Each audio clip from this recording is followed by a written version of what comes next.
Hello everyone, welcome back to the channel. Let's continue implementing the presentation layer of authentication feature. Under presentation components, create a new folder. Let's call it Auth. It's going to group login form and the register form and the wrapper of the toolbar. Under Auth, create a new folder. Let's call it login. We can infer from the previous applications the needed states and the needed events. Let's start by defining the login form states. And now you are familiar with how to define the states as well as the events. We need a state for password visible, a state for the login indicator, the alert, whether it's visible or not, and the empty form state. With the same manner as we have done earlier, we can define the event. We need the toggle password visible, set alert, and reset text fields. Now we can create the dedicated view model. We need to inject the authentication use cases, and it's going to be an observable validator. Under Community Toolkit, it's very intuitive how to define and how to validate the fields. The first field that we have to create, email, it's going to be a string. This has to be an observable property, and it is required. And we should notify the subscriber when we have some errors in the validation. Let's add some validation to the email by defining the regular expression. For the error messages for validation, I don't want to hard code this. In order to do so, we need to specify in this argument error message resource name. The resource name is about format email. Please provide a valid email. Unfortunately, we can't do right here something like UI constant, the bad something. It's not going to work. Therefore, we have just to hard code this, which is not bad. And for the error message resource type, it's going to be string resource. Type of string resource. Now another attribute for this email for required. With the same thing, we're not going to hard code the error message. We can access from the string resource the key error email validation error, or you can rename it to something like required email error. The last attribute, we're going to basically lock the execution of the login command. We have to log in if only if this email is valid. Therefore, we have to notify can execute changed for the name of the command that we're going to create right now on login. Whenever this field is invalid, we have to notify this command, telling this command whether it should be executed or not. Login command. It's going to be generated in a bit. That's pretty much it for the field email. With the same manner, we have to define the password. And this is the main reason why we did not include email and password in the login form state. In order to benefit from the capabilities and the options and the power of the MVVM Community Toolkit. Now we can define the observable property, login form state, and the computed property can log in if we don't have any errors under the validation as errors. And keep in mind, this view model is of type observable validator. For the observable object, you can't actually use this. You can log in. Let's define the on event. To toggle the visibility of the password, we have to change the state. And to show the alert, we have to change the state alert visible from set alert message and set alert visible from set alert. And for the reset text email field, empty string for both email and password. That's all. Now we have to implement on login command. First of all, we have to validate all properties by calling validate all properties. Next, we're going to change the visibility or to hide the visibility of the alert. For example, you have provided the wrong credentials and you would like to hide the alert before showing another alert for wrong credentials.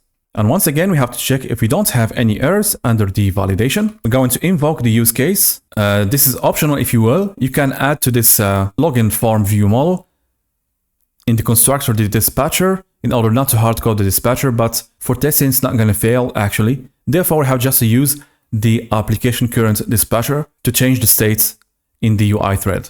In case of loading states, we have to change is page loading to true. In case of success states, change the state of is loading to false and to update the authenticated user. And here it's going to be very simple, not like the other apps. I'm going to add here an action in order to trigger the one-time event. Up here, let's add another event. Let's call it on logged in. It's going to be a public action that has in the parameter user on logged in. We have to check first of all if the user is not null. We're going to trigger the action on logged in Because it's nullable, we have to use the null safety operator and do invoke, passing as an argument the user. All right. Next, we have to trigger the event to reset text fields. New reset text fields. Under the error state, we're gonna set is page loading to false and alert visible. And we have to trigger another action. Let's say, for example, on login error to show, I don't know, to do whatever you want to do here. It's gonna be a public action that has a type parameter exception. Invoke on login error, and you have to pass the error. Let's pass the error message from the string resource, wrong login credentials. And for the default state, I'm gonna set its page loading to false. And that's pretty much it for the implementation of the view model. Now we are done with the view model. We have to implement the form. Create under components, under login, a new user control. Let's call it login form. Let's start from the code behind. We need the login form state, as well as the command that's gonna be responsible to switch back to the register form. We need another command that's gonna be set to the progress button. We need two states for the email and the validation error message, two states for the password and its dedicated feedback message for validation. And we need another state to control basically the visibility of this widget to show right off the bat the validation errors and wait for the login event to be triggered, then show the validation errors. All right, let's come back to the login form design. We're gonna wrap everything within a stack panel. Let's separate each text field by, let's say, for example, vertically 10 and horizontally 5. Before doing that, we have to import all the needed namespaces. Underneath, we're going to put the first component, which is the warning message. For the background should be error. The icon name, gonna put information. For the icon size, 40, for example. For the text, it should be from the binding, states and alert text. And it should be visible according to the states, alert visible. Underneath, we're going to put the first text field. It's going to be a normal text field, and we have to define the needed parameters. Now, for automation ID, it should be login form email text field. Let's add some border radius, border weight, and the label should be email. Assign the text. This is very important. We have to set the binding email and sensor type user control. The update source trigger properly changed to create two-way binding. And we have to add, for validation purposes, validates on data error. It's going to be true. Notify on validation data error should be true. Notify on validation error, set to true. The same for the error message. For the background should be dynamic surface.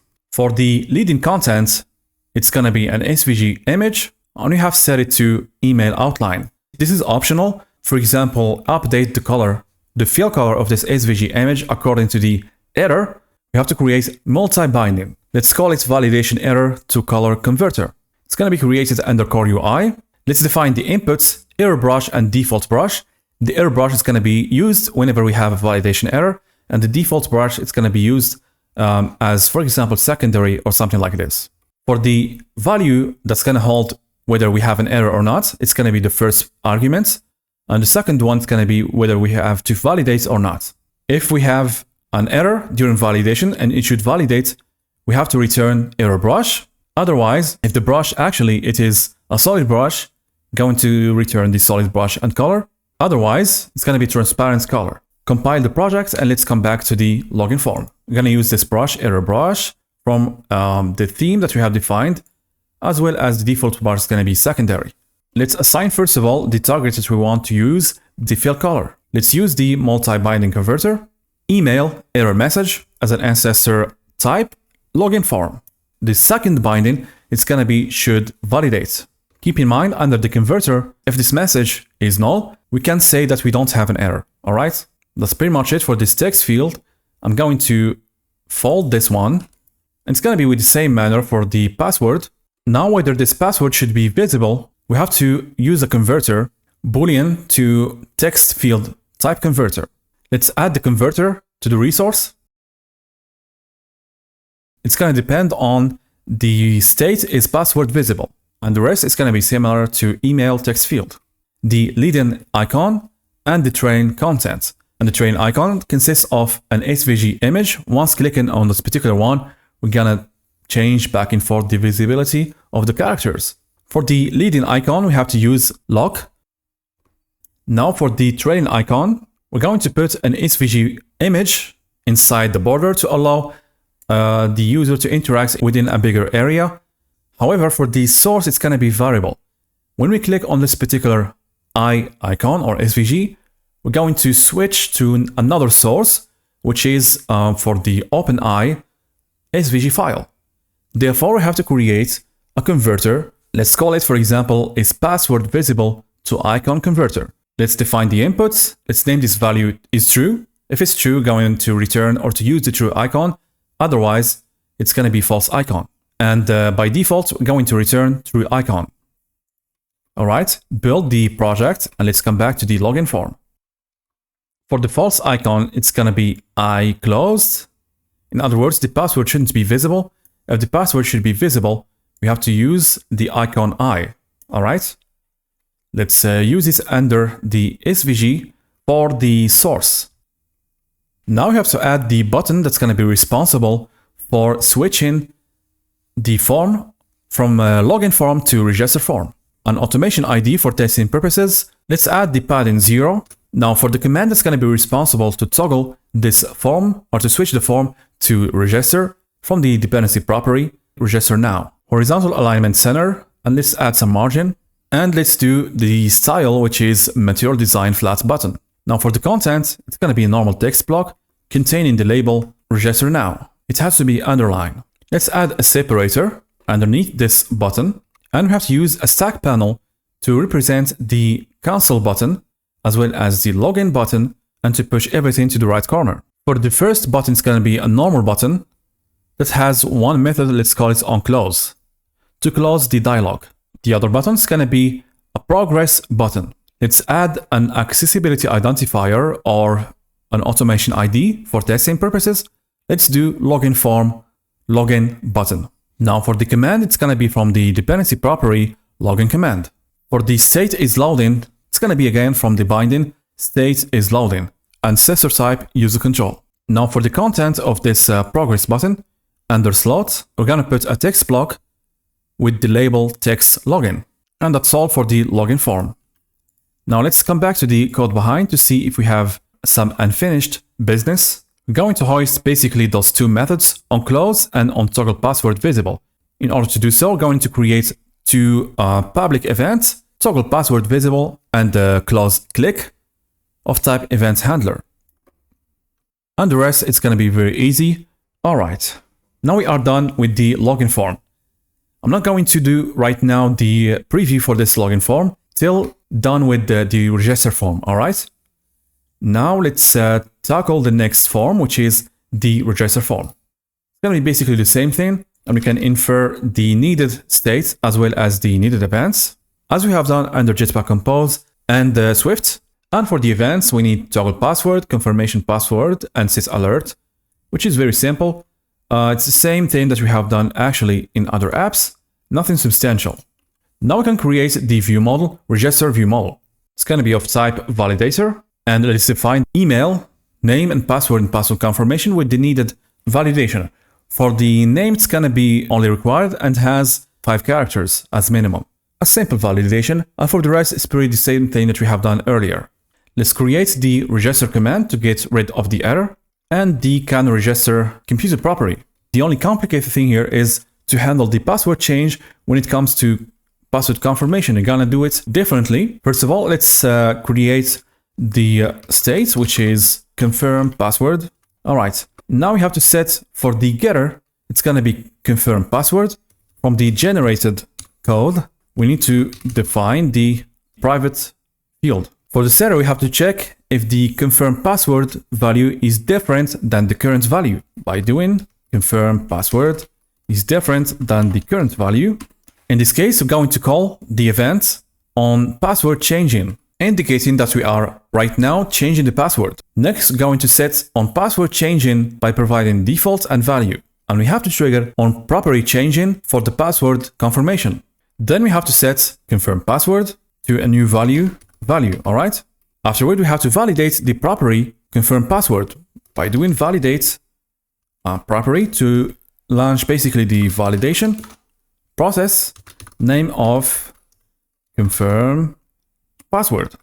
Then we have to set on password changed, and you have to do on password changing default and value, or password changed default and value. And we have to set on properly changed for confirm password. Then we have to notify can execute change for the register command. By doing register, notify can execute changed. And we can right now pass the other properties or the other attributes for the required validation, as we have done previously. And for the other validation, the password confirmation and password should be the same. If you have an error, let's say password do not match, if you will, you can add this error message to be not hard-coded. But for simplicity purposes, let's keep it this way. Now we can define the observable property for the state register form state. As we have done earlier, let's define on events related to register form view model. Now to toggle the password visible, we have just to change the state is password visible as we have done earlier. The same for toggle confirmation password. Now for this event, set alert, we have to set from set alert, the text, the visible state, and type. On reset, we have to assign to the state the empty state. And to reset only the text fields, we have to assign empty string to first and last name, email, password, and confirm password. We only have one function to implement, which is basically on register. This is a relay command. First of all, we have to launch the validation and to change the state of alert visible to false and the registered alert type to error. You can set alert type to success if you will. It's gonna change during the process anyway. Next, we have to check if we don't have an error. Then we can proceed. Let's wrap everything within a try, catch, and finally. In the try block, we're going to call the use case register by providing the full name, email, password, and password confirmation. If we have an error, we're going to show the alert message. Let's leave this particular section to be handled in the view section of our application. And here we forgot actually to add is loading to true. All right. And finally, we're going to set is page loading to false. And basically the alert visible to true. Now I would like to add here some callback functions. When the user is successfully registered, we're gonna show something or to do something. Whenever we have an error, we're gonna do something. For the first action, it should take as an argument a string type, and for the second one, an exception. You can add here a nullable exception if you will. However, it's not mandatory. Let's add here exception to trigger the action on register failed, and you have to pass as an argument the exception. If we have successfully registered the user, we're going to trigger the event on registered, and we have to reset the text fields. And that's pretty much it for the implementation of the view model. Let's create enter register, a new user control. Let's call it register form. As we have done earlier, we need basically the state of type register form state, and we need the login now command to switch back to the login form, and the register form under the progress indicator. And we need the state basically of the email, password, and password confirmation and full name, and their dedicated feedback messages. And we need actually another states for the visibility of the password and password confirmation. It's gonna be huge. However, we don't have any other choice. This is the fallback of state hoisting. And we're going to hoist the events, toggle password visible, toggle password confirmation visible, and close click to hide the modal. With the same manner that we have done earlier, it's going to be basically the same thing. Therefore, it's not that hard actually to define these components. It's going to be long for sure, but nothing substantial. Now, for the visibility of this particular warning message, it depends on alert visible, as we have done earlier. Now, for the background, it's going to be depending on the state alert type. Therefore, we have to create a converter, let's call it alert type to brush converter. Under components or under presentation, create a new package or a new folder, let's call it util. Under util, create a new folder, let's create converter. We need to define the inputs, success brush, and error brush. Let's store the value of the register alert type under alert type. It's very simple. If the alert type is error, going to do error brush, otherwise success brush. And finally, if it doesn't fall into those categories, we have to do a transparent brush. And with the same manner, we have to control basically the icon. If we are under error type when it comes to register alert type, we're going to show, for example, an icon, otherwise another icon. It's going to be with the same principle. In alert to icon converter, we're going to use those icons, check circle for success icon, information for error. In success, success brush, otherwise error brush. And the rest, it's basically the same as we have done under login form. Now the first text field is going to be the full name. Let's add an automation ID for testing purposes. And you have to use the icon, tag icon, and for the automation ID, register form full name from UI constants. Let's add, just copy this validation error to color converter. Let's add it to the top to register this particular converter. All right, let's fold this section and let's define the next text field for email. It's going to be the same thing as we have done earlier. Let's fold this section and let's define the password and the password confirmation. Let's add here the converter boolean to text field converter from the login form. And we have to copy the other one, which is boolean to icon converter. Gonna fold this section. Let's add the separator and the cancel or close button, as well the progress button. It's gonna be the same thing as we have done under login form. This is the already registered to switch to the login form. And the separator. And the cancel button. Let's add, or let's increase the design height to 5.5 or just 500. Let's do, for example, 520. And we have here the stack panel for the close and register. All right, hopefully we didn't do anything stupid. That's pretty much it for the register form. Let's switch to the code behind to use and to implement all the other functions. We're gonna hoist it as we have done earlier. Nothing substantial. With the same, the toggle password and on confirmation password. I think that's pretty much it. I'm gonna compile the project. All right, no errors. And that's gonna wrap up our today's video. For the next video, going to implement the toolbar and the wrapper around the toolbar. I hope you have learned something new. See you in the next one, and happy coding.